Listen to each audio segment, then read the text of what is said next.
If you want respect, you gotta earn it. You damn right. What's up with it? Your boy Torae is here.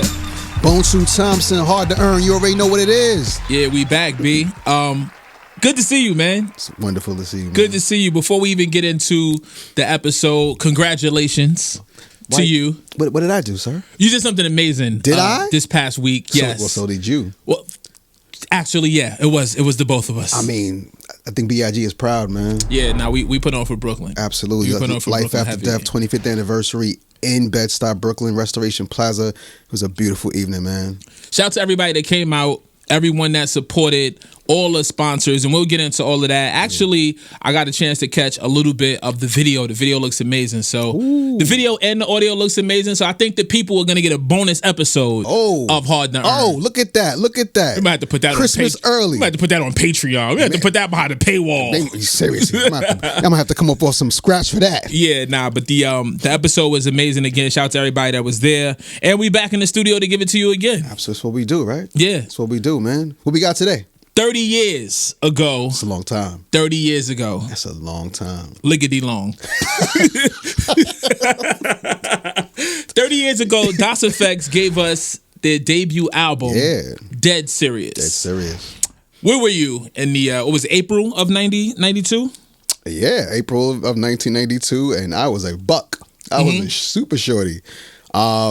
But I mean, very much a b-boy. For sure. Very much deep in hip-hop. I was, I loved Das EFX. They were new. You know what I'm saying? Like, I mean, you think about it, 92, like the biggest song in 92 was probably Troy, right? You know what I mean? Maybe 91, 92, whatever. Like around it's like Troy, Tribe Called Quest is on fire. Right. The Native Tongues are killing it, with De La Soul, Jungle Brothers, all of that. LL still LL.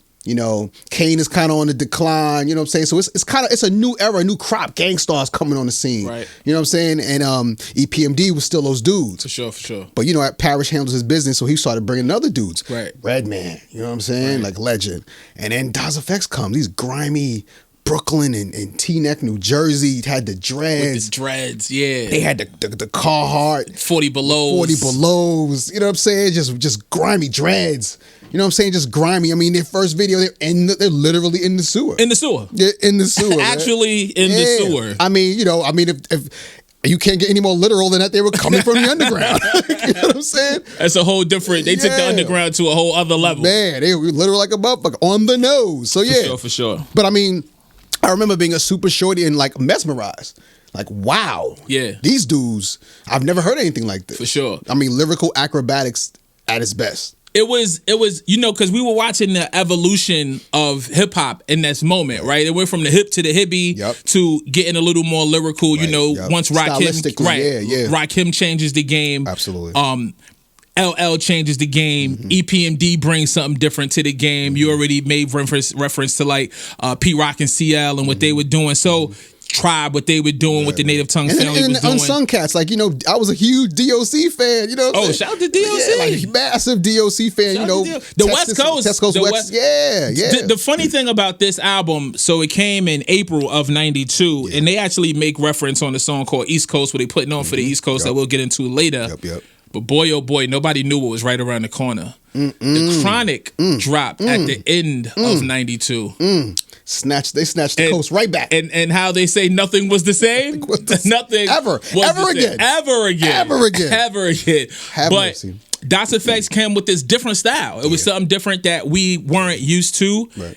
And as I listen back 30 years later, I have a whole lot to say about it now, in hindsight, in retrospect. I'm sure you do. But in the moment, it was the freshest, illest, dopest shit. It was so. You said like verbal gymnastics, right? It was singular. It was very exciting to hear this new style. In the way that they developed it and put it together, it was fire. You ready to get to it, B? Let's go, man. Let's go. They come right out the gate, or rather, right out the sewer. Riggedy row.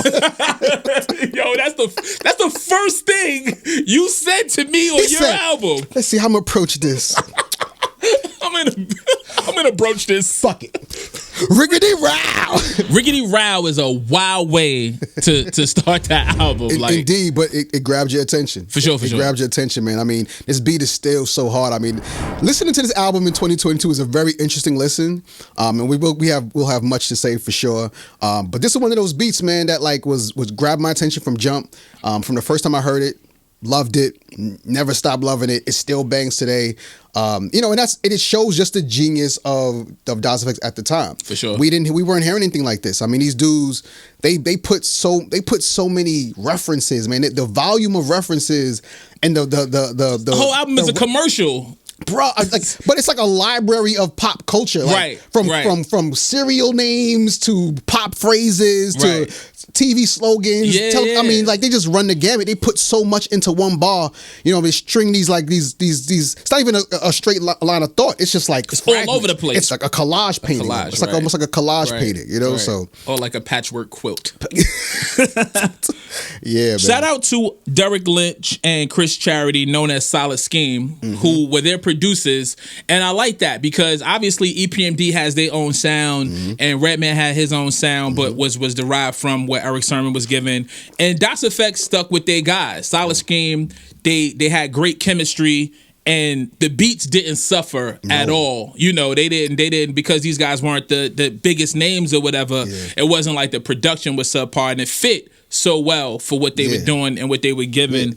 Mic check, yes. I think it's a great way to set the album off. It's wild energy. It lets you know exactly what you're getting into, which we don't know. We don't know. We don't really know. I don't know what we've gotten into. I still don't know what we've been into for 30 years. I still don't know. But I know there's some slick ass lines though. Jules plus dreads. Chicks call me Goldilocks. Like, I mean, like it's a lot of slick shit on here, man. And I mean, it's one of those, what I appreciated about Daz was you can't just hear them. You gotta listen. They force you to listen. The flows are so, attractive, and they got so many pockets. It's crazy, right? It's a wonderland of fucking pockets and flows, but they have so many references. Like you don't know what they're talking about. No pork sausages, mom. You know what I'm saying? Like talking about vegetarianism. Like it's all fucking layered. So to have one stream of thought to make a bar, have another one to make a second bar. These guys put like several things into one bar and like just keep stacking them. So it's kind of impressive in that regard. I friggity freak it from here to Bangladesh. I'm rippity ripping flesh because I get fresh like this. Swish, swiggity swish, kid, you get done. Squish for fun. I riggedy rhyme like no one. That's it. They rhyme like no one else at that time, man. But it was a dope joint. Thought it was an ill way to set off the album. Great chemistry, great energy. What'd you give it? I think Mic Check is perfect, man. Really? Yeah, I do. It's a perfect record. I think like again the creativity, the hook, the beat. It's wiggedy wow. Yeah, I know. Wiggedy wow. So the thing what I love about Daz is that I thought for years I've always felt like this was one of the most lyrical albums because they literally take nothing and make artwork. It's almost like they just take cans from the street and all of a sudden it's like, oh my God, we got like, a car. You know what I'm saying? Like, how the fuck do they do that? Like they take absolutely nothing. Nothing really makes sense, but they make it make sense. There's a certain genius to that. For sure. I don't know if they make it make sense, but they make it work. They make it work. They make it work. Absolutely. Yeah, it doesn't always make sense. Absolutely right. You know what I'm saying? But like,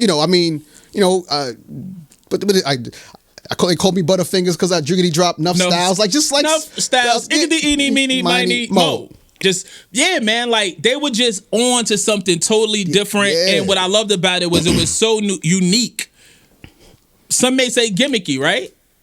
But it was so unique. Yeah, I think it became gimmicky when folks started biting. Right. Like these dudes, they're the pioneers. They set it off. Everybody from Chip Food to Stretch. They went borrowed. You know what I'm saying? They borrowed. So at the time it was which then their second album they deviated from the Iggity. Right. They actually got pressure. Right. They let the game edge them out. They let the game fuck them up. They were supposed to double down or reinvent themselves somehow. Right. You know what I'm saying? But they gave it away, gave away their superpowers, and then came back and it was like Clark Kent. You know what I'm saying? Wasn't the same. We'll talk about it. I like the second album. I like the second album. But it ain't this. Their albums for me was like crazy, cool, crazy, cool. Because when they came with the real hip hop album, it went hard again. Yeah. I didn't give it a 10, but I did give it a 9. Okay. Give it a 9. Solid joint. I mean, for me, a 10 is Is it a great record? Absolutely. Is it a classic record? For sure. But is it 10 worthy? Is it like... Because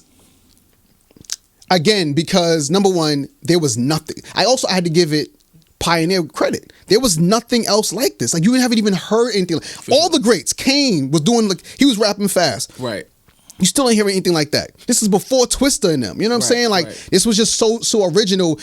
I remember being like, my mind was blown listening for this for the first time. And even now, like, removing who I am today and like all the rap we've got. I mean, we just talked about life after death. Like, so forget about 97, but I'm saying like 1991, 92, coming off of like, you know, NWA and Gangstar, and I'm like, what is this? Yeah. It was refreshing. I'm like, and to this day, nobody's really done what they did on this album. So I love how creative and inventive hip hop was at one point. Yeah. You know what I'm saying? Yeah, like, and this is definitely it was so diverse. Yeah. This is the like 92 was a great year. Super stamp of that, of originality, of doing something to separate yourself, to not sound like these guys, even the guys you in the crew with. Man, EPMD didn't sound like Redman. Redman didn't sound like Das, and then you think about K Solo, and then you think about even as Keith Murray came into the picture. So yeah, man, great joint, great way to set up the album. As we continue on, Jussumen. Jussumen. That's on the mic. That's a heavy one too, man. That's a heavy joint. You remember the remix of this? Oh, the Pete Rock remix? Oh God.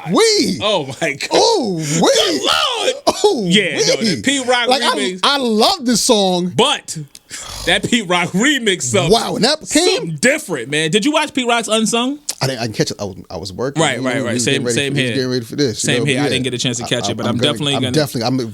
But I posted about it. I was super excited. Big cultural content. For sure. And you know, Pete doesn't do a lot of press. You know what I'm saying? I had the pleasure of being in the studio with him the end of last year. So did I. And he just like, well, I mean, you were probably cooking up, making records. Yeah, no. He actually he had like a session where he just wanted to talk to like, you know, a couple of folks in media, and he just like went through all his best samples. I mean, Shut 'Em Down remix and The World Is Yours. I mean, like, and I'm sitting there like, wait a minute, I don't have to pay for this? Like, this is amazing. Like, why is this at the Apollo or something? This is incredible. So anyway, also play some of his new artists too, Amir, who's also fire. Word up. Pete still has it, by the way. I don't know why Griselda not buying beats off of Pete Rock. Oh no, Pete definitely still got it. Pete definitely still got it. I don't know why these dudes not buying beats off of Pete, but his new shit and like the old disc, he still got some shit on the old disc too. But yeah, he definitely shout to Chaka Boy Wonder, Pete Rock. So although we love the Pete Rock remix, the album version was not produced by Pete Rock. It's a solid scheme. And still fire. It's fire. It's fire. The bounce is crazy. They both eat food. They go crazy. They both eat. Listen, we've spoken about this various times before. I'm a sucker for Slick Rick flows, Slick Rick songs, Slick Rick sample. You know what I'm saying? Like, I'm in. So Jussumen that's on the mic using that Slick Rick sample, and they just going in. They trading. Yeah, they trading back to backs. They giving you lines. They giving you bars. They giving you flows. Tons of references. You got something over there? I sits them, I stands them, I brand them like Zorro. I shot the D'Agostino for a pack of Stella D'Oro. You remember Stella D'Oros? Of course I do. Yummy. Yummy. I don't know if I ever had any. You never had? They're delicious. I was mad they called them breadsticks. They are cookies. They cookies? They're British cookies. They're delicious. Well, maybe that's what they call them across the pond. Biscuits. That's what they call them. Biscuits. That's a whole different thing. Yeah. The thing about this album for me is, as I'm listening to it, it's just a lot of nothing though. Yes, it's a lot of nothing. It's a lot of nada. It's a whole lot of nada. It's a lot of nada. They make it sound good, but as I'm listening back, I'm like, I was really into this album because we were children. First of all, the majority of the album is nursery rhymes, man. For sure, we were kids. Or like cartoons or phrases or commercials. We're just coming out of the cartoon era, right? So still kind of connected. We still eating. We watching karate on Saturday, but we still got the big bowl of cereal. We're kids. I might not have had milk either. Wow, I might not, because like I said, we you know what I mean? It was a different time. We here now. It was a different time. I could afford all time almond milk, oat milk, all the milks, all the variations. There was no milk. It was no oat milk. Definitely was not. There was no oat milk back then. It might have been powdered milk. There was no oat milk. Yes, it might have been powdered milk. That was for the baby. That was for the baby moms. But anyway, my point is like we were still coming. We were very much into hip hop, especially East Coast guys, lyricism. So to have all of that and then have these watching Mad TV, No Park Soldiers, mom, please. You know what I'm saying? Like these references, it spoke directly to us. How could you be a 13, 12-year-old B-boy and not love Das EFX in 92? It was great marketing too, but they didn't capitalize off of it. You know what I'm saying? I'm like, they named all these brands. Yeah, I'm they like, just name dropping all these different brands. Where's y'all should have got Steve Stout would have had a field day with this. Oh, man, you know what I mean? It was tons of ways that they could have capitalized off of it. But yeah, like I said, man, dope joint. I love the beat. I love the Slick Rick sample. I love what they did to it. The only thing that makes the song a better song is when you get to the Pete Rock remix. For sure, 100%. It's another 9 for me. Another 9. Okay, 9.5 for me. 9.5? 9.5. Solid joint. Let me ask you this.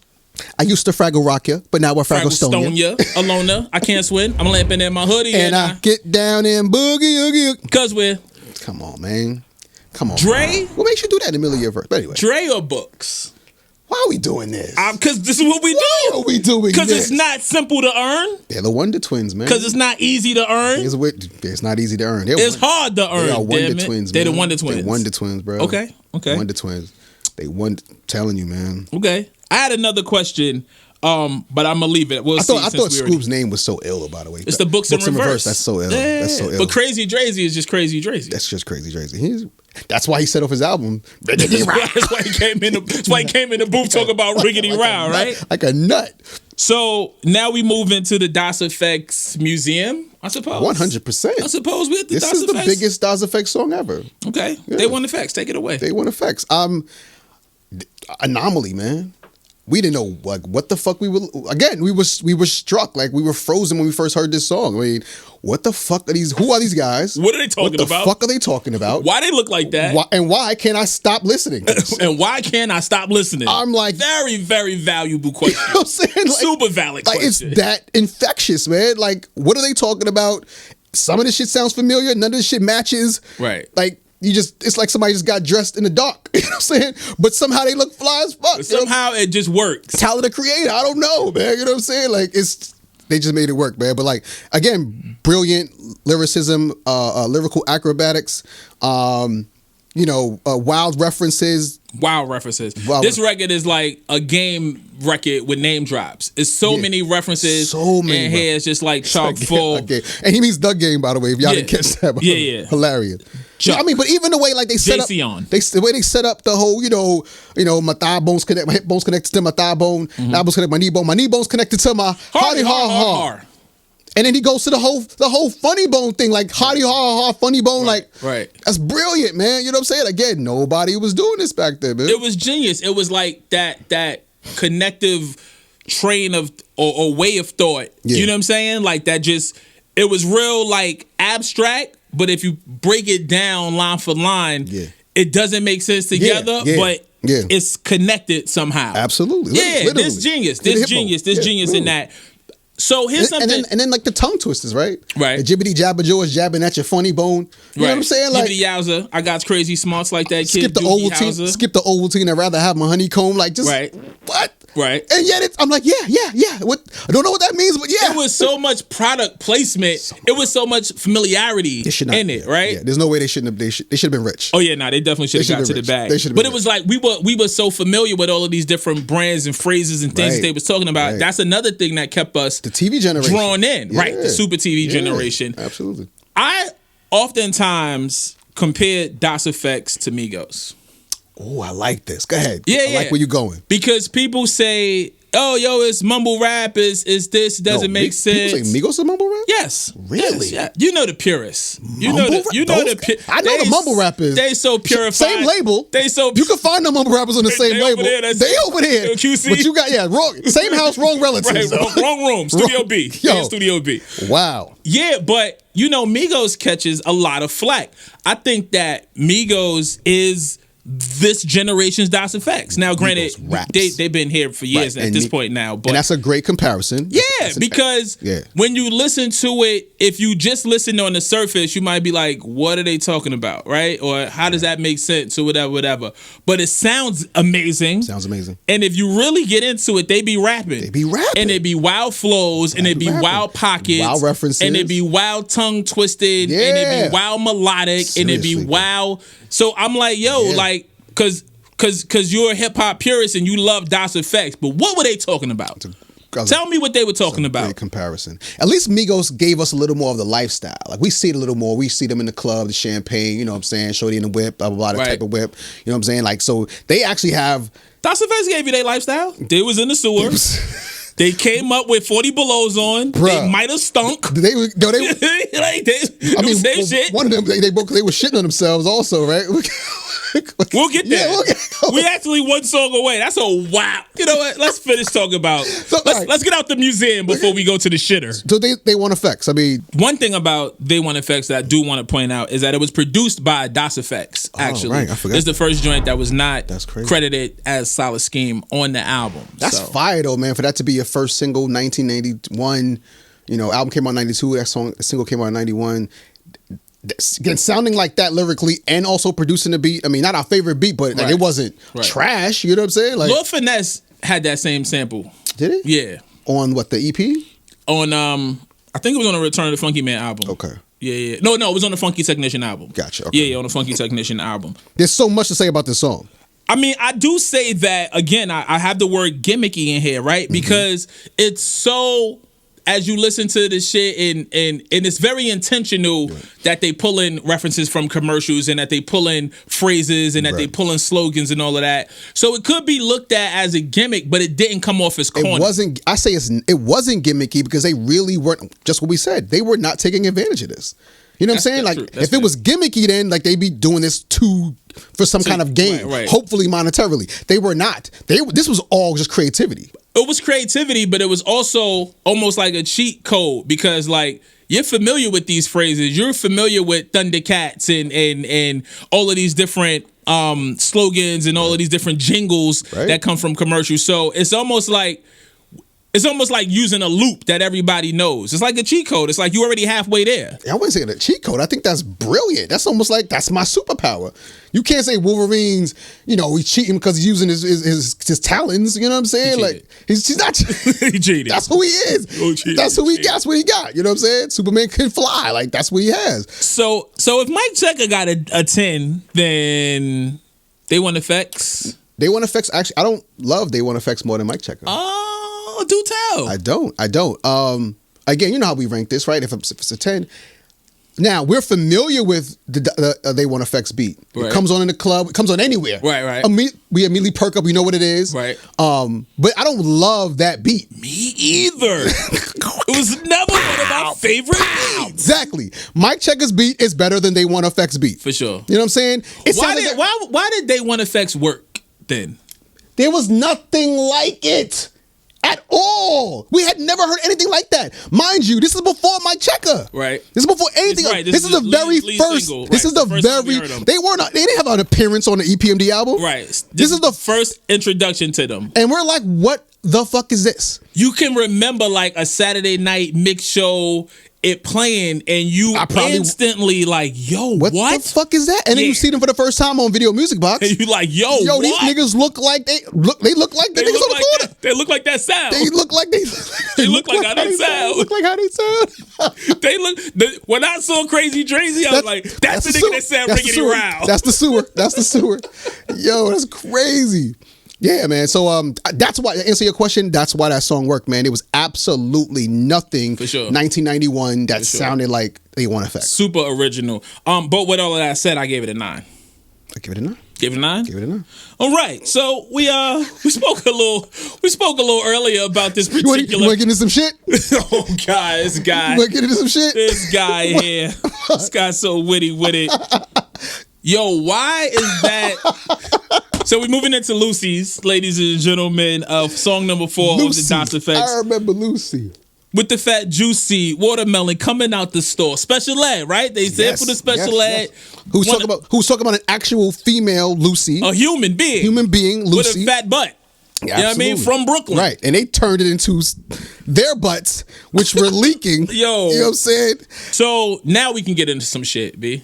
We get into some shit. Yeah, some other shit. Loosey, yeah. I thought the special ed flip was clever. Special ed was talking about a human being. I know that. That's why it's a flip, because they're not They're talking like it's a rap song about diarrhea. Have we ever? Which actually is on brand because they're straight from the sewer. Yeah, that makes sense, but it don't make no sense, bro. Why don't make sense? Because why are you making a song about having diarrhea? Because we've all had it. But nobody wants, nah, bro. I mean, Biz made a song about picking buggers. I suppose. Yeah. He did. It's life. It is. Certain parts of life we choose not to highlight though. Yo, Tora's so uncomfortable right now. Yo, now I don't got diarrhea. Knowing my constipated, I'm very regular. Very regular. Very regular. Gotta be regular, man. Yo, bro, it's a wild concept for a song. He got hit in the. All right, you know what? And also, right, this song is make it make sense. No, make it make sense. I'm not gonna make it make sense. This song shows you, like, you know, they actually had storytelling ability. Right. They had storytelling. So this is the first concept. This is the first concept song. Like, you know, they did it well. You can see it. You know, Skoob is playing ball, catches an elbow. Like, you know. Does that trigger diarrhea if you get hit in the stomach? It can. Yeah. Could it? Yeah. Like I've definitely seen like dudes get punched in the stomach and like like they had to go. I've never been hit so hard I had to shit. Never. Same thing. Yeah. You know, never. But yes, it's absolutely possible. Okay. Cool. Absolutely possible. So in my notes, also depends on your breakfast too. You know, that bran muffin may not have been a bad idea. High in fiber before you want to go dunk on people. Fiber, you want to load up on carbs, but not too much fiber. So I got the beat is fire. Beat is tough. Right. Dre sets it off. He's out at the club kicking it. That's a crazy That's a wild night. Wild night. He's in the club. You see Shorty kicking it. First of all, his flow is stupid on it. Oh, nah, he going crazy. The bops. The bounce crazy. Let's go into. Let's get into it. Let's take a quick break. We'll get into Looseys. It's our first listen of the show, and we'll come back and we'll talk about it some more. Yeah, we do it, man. It's hard to earn. What does mean? Yo, B, I'm not trying to put too much of your business in the street, right? But you hang out, you know, you might have been having a conversation with a lovely young lady once or twice in your life. Oh, shit. Have you ever been mid-conversation talking that shit? You trying to take her back to the sewer to do her. That's where he had to go after that. He had to go to the sewer. Oh, no, it was going to end up in the sewer one way or another. Regardless. And you needed to hush because you felt Lucy bubbling. Yo, Finn. When has being silent ever stopped diarrhea? Tell me that. He's like, hope, nobody move. Shut up, nobody move. Don't say a word. Nah, it's like it'll go away. If you stop talking, it'll go away. It's like when you park in your car and you gotta turn the music down in parallel park. It's the same shit. It's like everything be quiet so I can focus on making my bowels act accordingly. Nigga said I had to hush. Yo, first of all, who uses the word hush for themselves? Because he said I needed a bush. He was in a club. I got it. Which I'm sure had a facility. Yo, maybe he was in Miami, yo. He's always in outdoor shit. It's Art Deco decor, Yo, fam, you mad big with 40 below trying to shit in the bushes? What are you doing, man? Yo! What are you doing, man? Stop. He shitted on the court. Yeah. And went home with shitty legs. There was no water fountain in the park. He might have been playing right by the crib. Son, you can't go in your building with shit running on your legs. Where's his bush? Where's his bush? He said the girls was like, ew. Yeah. They weren't in the sewer? Yo, fam. I made it to the crib leaving behind a trail of Dookie on some Hansel and Gretel shit. He left a trail. Yo, just in case Drazy needed to figure out where he was at. He started here. Fuck breadcrumbs. Yo, fam. All right, anyway, man. Back to Solid Scheme on the production. Yeah. Lucy is hilarious. It's conceptual. It's the first concept we get into for that album. It's just a wild record, It's a wild record. What did you score it? I'm gonna give it an 8.5. I give it an 8. Yeah, I have an 8 here, But that's why I said I'm gonna give it an 8.5. I give it an 8. I give it an 8. Because it's super creative. It's funny. More entertaining. I'm giving it an 8.5 because it's more entertaining with you right here in this moment. That's when I was listening to it, it was an 8. I might need to give it 8.5. Yeah. It's 8.5 now because I'm with gang. It is mad funny. Son, it's mad funny. Recap is just ridiculous. Yo, fam, it's so ridiculous. Why are you running away with shit running down your leg, man? But he said it was 86.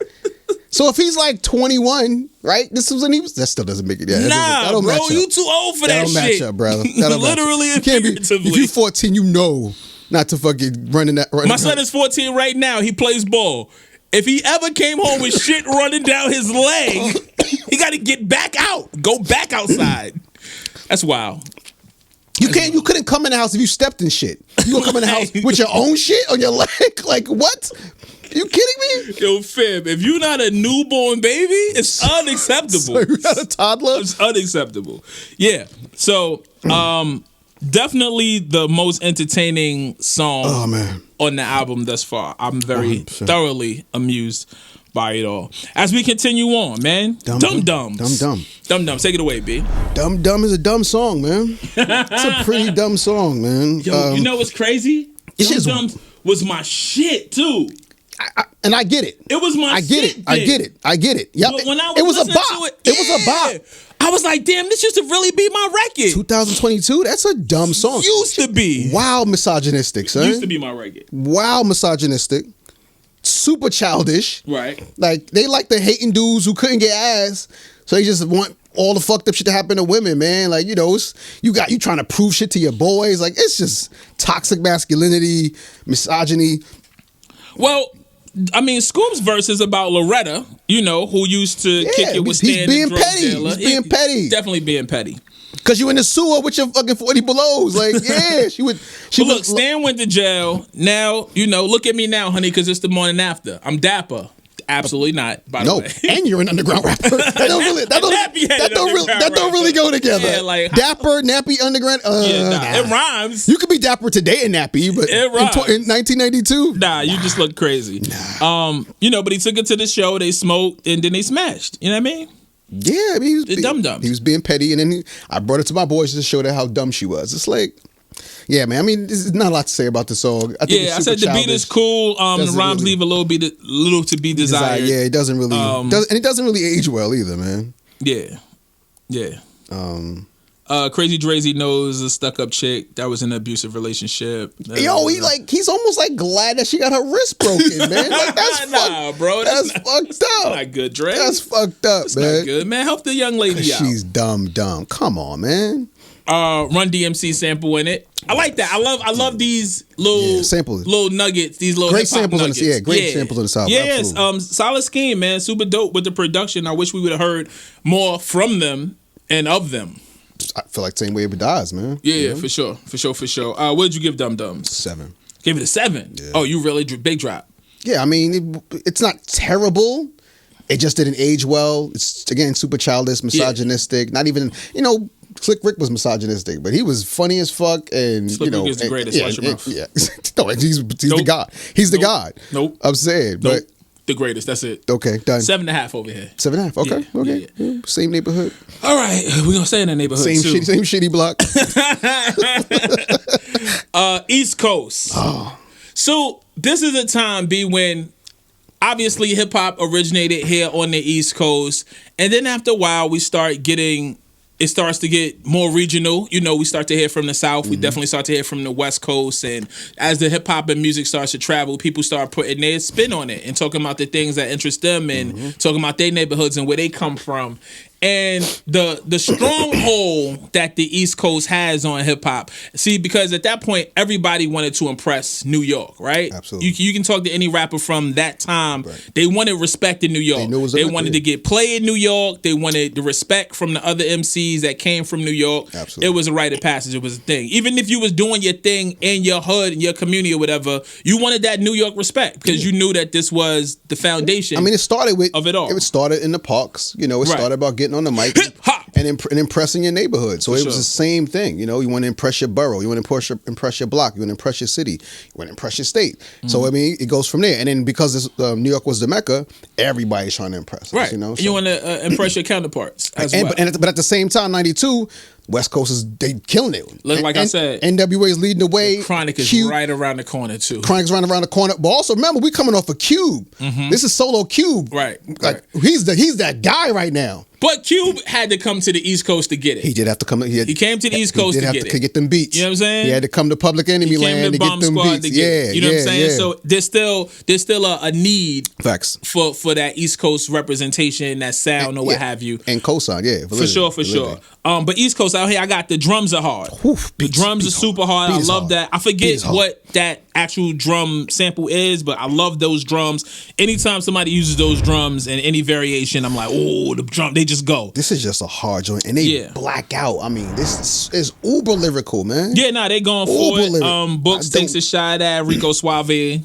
Brooklyn's in the house of motherfuck Rico Suave. I don't mean to dish you, but excuse me, mister. Why you treat my son Gerardo like that, man? Come on now. You saw those jeans, you saw them boots. Those are jeans everybody wearing these days. I know, not in 92. Somebody got those jeans on right now. We weren't wearing those jeans in 92. Oh yeah, but the jeans we were wearing were rather ridiculous as well. 100%. Rather ridiculous 100%. as well. It might have been cross colors. Yeah, Krazy Drazy uses New Kids as a punchline. You know what I'm saying? Like, so they putting on for East Coast. They shout out a bunch of their inspirations and East Coast icons on the joint. Overall, solid joint, man. What'd you give it? 9. Really? Yeah. Wow, that's super high. Yeah, I love East Coast. I love East Coast. Dope. I love East Coast. I gave it an 8. You gave it an 8? Yeah. Really? Yeah, I gave it an 8. You scored Looseys higher than East Coast. That's a little wild. But at least Looseys had, this had the concept. I feel like you asked me like who's better, Dre, Skoob, right? Here we go. No, it's still even. But my point is, I feel like this is like this song is one of their like most impressive lyrical exhibitions. Yeah, it's both like of a them. actual song. Like they don't take any real bars. I mean, it's their type of bars, right? Like all the rap, but it's like they don't take any bars off. They both murder it. You know what I'm saying? So I mean, like on this album, like I can't. I mean, it's up there with like Mike Checka and Jussumen, you know what I mean? Which I think are like, my two favorites, top 2 joints. But lyrically, it's right up there with them, you know? It doesn't have like it's a little lesser than those it's songs. Solid. Yeah, it's solid. Yeah, but it's definitely like superior to like Looseys and definitely Dum Dum. You know? Did it make you laugh as hard as Looseys? No. I rest my case. If only it sounded like this. Oh. I love this beat, man. I love this beat, man. I love this sample. Floor creaking. Yeah, hard. And then they pause, they ride it so well, crazy. Man. You know what I'm saying? It's jazzy dials. Can we get into that one a little bit? Yeah, let's do it. Let's take a little pause for the cause. We'll get into If Only, Rockin' Here on Hard to Earn. You know the vibes. Yo, when those horns come in on the hook. Woo! Swoof, yeah. That's it. That's the icing on the cake right there. I like jazzy DAS effects, man. That's the icing on the cake right there. So man. Crazy. Anything stand out to you lyrically on it? I mean, I just like the delivery, throw bolos like Han Solo, come rough like Chewbacca. Like they just, it's like that drunken style, man. Like it's so tough. I love the beat. The horn sample on the hook is crazy. Even the piano, the jazzy piano during the verses. But like they ride it so well. Like they slow it down a little bit. East Coast was so fast. It was like a riptide delivery. Mm-hmm. This one, man, they just that drunken style, slow bopping you, man. Crazy. But still killing it, man. With crazy references. And I pop enough shit like Doug Llewellyn. You remember Doug Llewellyn from the People's Court? You remember the people? You remember the People's Court? Yeah, I do remember the People's Court. When they used to do like the post interview, dude that was standing there. Yo, his name was Doug. That's Doug Llewellyn. He used to talk. Mad shit. Wow, that's flagrant. Son. That's he used to talk wild. See what I'm saying? You gotta listen to these dudes, man. Yo, I don't know if I stayed home too much or whatever the case, but when I heard that, come on now, we were TV generation. When I heard that Doug Llewellyn line back in '92, because in the back of my mind, I used always think. Yo, he talk mad crazy to people. He lucky the cameras is on. That's why he talking crazy. That's why he talking crazy now. Yeah, clearly doesn't matter in 2022. Not at all. Yeah, I always loved that line. Like that line always stuck out to me because That's I don't ill. know if I was like a super nerd why I knew Duke's name or whatever. I think he used to say we've always been rap nerds. Yeah, this is a big fact, big fact. So yeah, when I didn't even get that line. That's fire, man. I pop enough shit like Doug Llewellyn. That always stood out to me. What'd you give it, Only? I gave it only an 8.5. 8.5 over here as well. Yeah. Dope joint, love the beat. Yep. Love how they was, like you said, man, they just really laid into the beat. Yeah. You know what I'm saying? Yep, like buckle your slow. snaggle if your pussy. Yeah. Breaking up the lines into the next syllable. And, like all of that shit. They It was super slow creative. feeding it to you, right? Like it's crazy. Yeah. Super creative. Aesthetically crazy, man. All right, man. Brooklyn to T-Neck. Brooklyn to T-Neck, man. And take it from BK to Jersey. Yeah. So Skoob is from Brooklyn. Who's from Brooklyn? Brownsville. Krazy Drazy is from T-Neck, New Jersey. Very simple title. Brooklyn to T-Neck. Yeah, that's what it is. Very clear on the news. Brooklyn to T-Neck. Got it. Yep. That's it. That's who That's we where are. we're from. Two guys. Two states. us together. Two states. Yeah, you know what I mean? Yeah. Yeah, I mean, it's a typical Daz record, man. All of references though are very of the time. There's the Al Bundy reference on there. Yeah, buddy. We already spoke about the People's Court. Like the references are very much of that era. We loved Al Bundy, right? We loved Married with Children. Still do. Krazy came with a different flow at the end of it. Yeah. So even with all of the creativity that we've been hearing on the album, Dre went again and came with a whole other flow to end off his verse. So man, it's a dope joint. What'd you give it? 8. Gave it an 8 as well. Solid joint. As I was listening to the praise we just gave it, I was like, damn, I feel like it should have been rated higher, but I think it's a solid Daz joint, man. For sure. Definitely. All right, man, let's clap our hands now. Clap your hands. Ooh. So this is the Blind Alley sample. Right. There we go. I was trying to remember. Hands. Yep. Yeah, Blind. So that's been used by Smooth Operator. Big Daddy Kane or Ain't No Half Steppin'. Ain't No Half Steppin', right. Pink Cookies by LL. There we go. Mariah's Dream Lover. There we go. Tons of records have used this Blind Alley sample, which is an amazing original record, as it's been a great sample as well. So on here I got more TV references. They talk NyQuil, they talking Jif Peanut Butter, they talking Miracle Whip. Just a lot more of the same on this record. That's my biggest note. It's a lot more of the same. Beats cool, nothing exceptional. It's again, they're not giving us, there's no new story. There's no, or story at all. No story at all. Yeah, Right. This isn't a new story from, we had the Looseys record like this. We haven't had another story since. It's just been like, a lot of the same, but not as good as Mike Checka, Jussumen, East Coast, so. Yeah, a lot of word association, free thought shit, but we've heard it already and we've heard it done better. Yeah. I thought it was one of the weaker joints, actually. Really? Yeah. What'd you give it then? 7. Give it a 7. Another 7. I gave it a 7.5. Okay. Yeah. Give it a 7.5. Okay.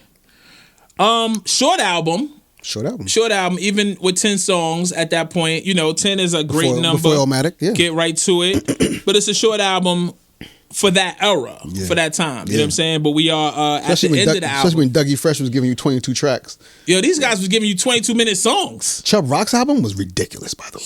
Why was that album so long? It was a double album. Without being a double album. It was a single album. Come on now. Like, why you got that much studio time, bro? Man. Das EFX is the Das EFX museum? Straight from the sewer? Is the actual sewer where their museum is located. Oh, if that's what you meant. If you go to the Das Museum, do you have to pick up the manhole cover? Wow.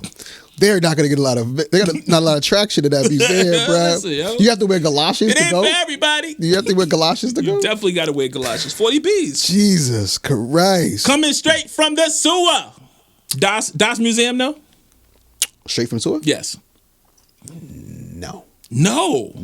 Wow. No. I think they want the first 3 songs of the museum.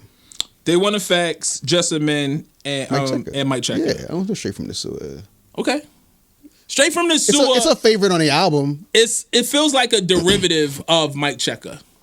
Absolutely. Which is ill because when you listen to it, it goes right back to mic check afterwards. Right. So it's, you're right. Yeah. It's It feels like they're cyclical. I kind of like the way they bookended the album with those two records because it feels, like back then you had to put your tape on auto reverse or what have you, but it just feels like once you get to that, you can go right back into mic check and start it all over again. Especially with it being such a short album. Right. I was on the fence about mic checker. I mean about Straight from the Sewer being one of those ones for Das though.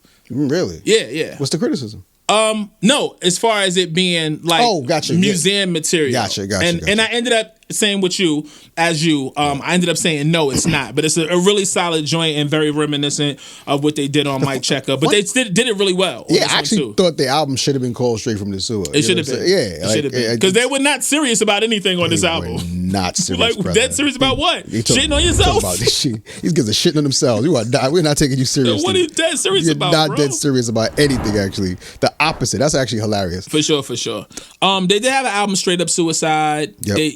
They play with that title a few other times in a few other ways. But yeah, this is their whole stitch, right? It's the sewer, it's the underground. I don't know if the sewer is a metaphor for them being from the underground. That's how I took it. Or what have you. But I said the drums on this album are hard, mostly. Yeah. And the drums on this record are hard. I love it. I said the lyrics ain't really about shit on this one. But the production is still The production tough. is A1. Tough. And for some reason, somehow, much like Nori, right? Nori didn't really say a lot on a lot of records, but he oftentimes made really good records. He knows how to make records. Yeah, he made dope records. Absolutely. Different sound, different everything. I mean, Nelly, you could name a ton of artists like this. You You're Nelly. going to try to tell me Andale, EI, and about nothing, sir? Okay, I think we're at the end of this episode. Thank you guys for tuning in. It's been another hard to earn. I'm a sucker for cornrows and manicure toes. We'll catch you at the next live. That's called a pedicure, sir. Why nobody tapped him on the shoulder in the studio? The next hard to earn. Where was Kiwan? Will not be in the sewer. Where was Kiwan? We'll look forward to seeing you. The last one was in the sewer. I'm a sucker for cornrows, man. All right, come on, let's get to this last joint. Straight Out the Sewer. Anything you want to say about it? I think it's a quintessential Das EFX record, man. Knox crazy, no consistent train of thought. It's all over the place. Wild references. It's kind of a lot of the what we've been getting all album, right. But it just knocks. But it knocks. It was a video, it was a single. I remember they was like blowing up dolls and shit in the video. I gave it a 9. Give it a 9. I give it a 9. Okay. I mean, I get it 8.5. Okay. Yeah. Yeah, it's up there. It's up there for you. It's okay. up there. It's up there. Yeah, well, that makes sense because you were considering it for the museum. Yeah. Okay. Yeah. 8.5, 9. We did. Dope joint though, man. Shout out to Das EFX. Yeah, it was good to go. It was good to go back, man. It took me back to my childhood, man. 30 years is a long time. Very long time ago. So much has changed. So many things are different. Just with me. Just a man. So many things. We're actually men now, Yeah, we actually are men now. But yeah, man, it was a really dope debut album, and it was fun, man. Hip hop was so like everything was an experience. And a discovery. Yeah, everything was a discovery and experience. Like, think about the biggest rap record that was out when this album came out was like Troy. Crazy. Like imagine like you're living in the first year of Troy. Yo. Come on, man. We lived through that shit, bro. Bruh. Crazy. Nuts. Crazy. And like I said on this episode a couple other times, the Chronic is right around the corner. Right, we are forever changed at the end of this shit. As we go into 93, right? It's a whole. It's almost like 92 is like 2019, and then like 2020 goes. Right. And nothing to say. And now we're in that panoramic. Yeah, like nothing. The world will never be the same. You know what I'm saying? What's the Chronic hit? So for sure. But shout out to Krazy Drazy. Shout out to Skoob one time for solid scheme. Who actually saw at Barclays when KRS battled Biggedy Kane. KRS brought out stun on us. Now they brought out Das EFX, man. I lost it. I hadn't seen Das EFX in decades. Did you say wiggity wow? I don't know what I said. I just yelled like riggedy wow. All right, man. Listen, subscribe if you're watching this video on Spotify. If you're watching this on Vivo, wherever you check out videos, we appreciate you. Word. Like, subscribe, share with your people. Leave us a comment. Let us know how you feel about this episode. Word. And there's a new feature on Spotify where you can rate this episode. I want you to rate the album. I want you to tell us what you think about the album. What songs is 5? What songs is 10s? What songs is whatever? And all of that. All right, get to it, and we'll be back for our next episode in 2 weeks. Deuces. You heard us? 1. Riggedy out. Wiggity why? If you want respect, you gotta earn it. You damn right.